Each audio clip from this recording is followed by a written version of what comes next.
Do unto others as you would have done unto you. Let us work collaboratively. Let us work together for the benefit, for a common cause. A cause that is good for our people. To have our children, our innocent children, going to bed hungry. To have mothers and fathers of little children not knowing where they are going to get the next loaf of bread from, the next cup of tea from. It causes concern. Last week or week before last, we had a meeting in the valley area, and while we were standing there, a mother of about 4 or 5 children came up to my brother and said, "You wouldn't believe this. I don't have anything in my house to feed my children. Nothing." He gave her some money that he had in his pocket. That lady immediately went to the store and bought food for her children. This story is repeated all over this island. But when our politicians get on the platform here, and what they speak to you about is how Edison Dale is this, and Hayden Hughes is that, and Hubert Hughes is that, and all kinds of stories and innuendos. Can you imagine that some of the people listening to the program last night were listening on radios where they have to use batteries because their electricity is cut? This is reality. I visited a man in Carlsbottom. I visited a gentleman in Carlsbottom a couple of days ago. He's in this house. No telephone, no electricity.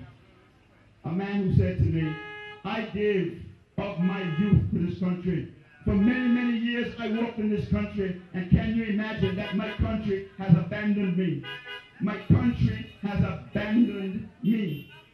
My fellow Angolans, I'm not here to speak about my stories. I'm here to speak to you about the stories that's affecting the people in this country. People in this country. Social Security can invest its money all over the place, losing some. Meanwhile, our elderly, who can do well from some formal assistance, they get nothing. They get nothing because they did not contribute to the scheme. The scheme was not wrong for them to contribute to it. God is going to hold us responsible. God is going to hold us responsible for the way we treat the elderly. God is going to hold us responsible for the way we treat the elderly. And by the way, my mother was well taken care of by all 12 of her children. God is going to hold us accountable. My grandparents were well taken care of by her children and her grandchildren. God is going to bless us, no doubt, for doing that. We need to recognize that not everybody is in a position to help out their parents. Not everybody is in a position to help out their grandparents. So we have got to have a safety net in place to protect our elderly. I want to speak to you. I want to speak to you briefly about what we've done to our young people.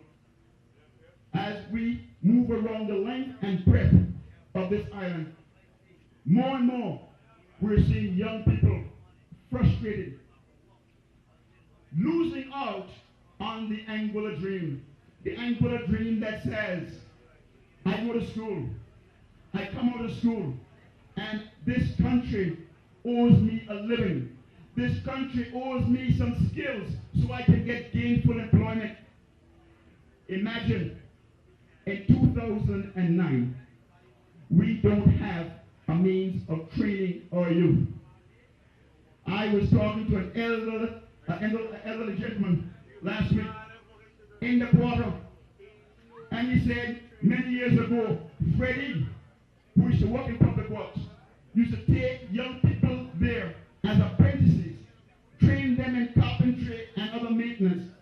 And after doing that for 6 months to a year, these guys were able to go out and get jobs in the rest of the private sector. That has disappeared. That has disappeared. I'm saying to you, my fellow Angolans, there is a way for us to train our young men in the field of construction, and of course young women.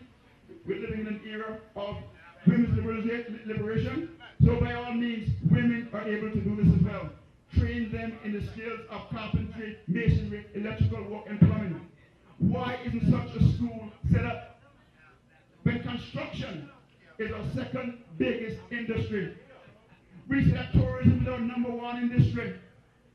Why is it in 2009, on the threshold of 2010, we still don't have a means of training people in hospitality trades? We don't have it. And we wonder why our young people are disenfranchised.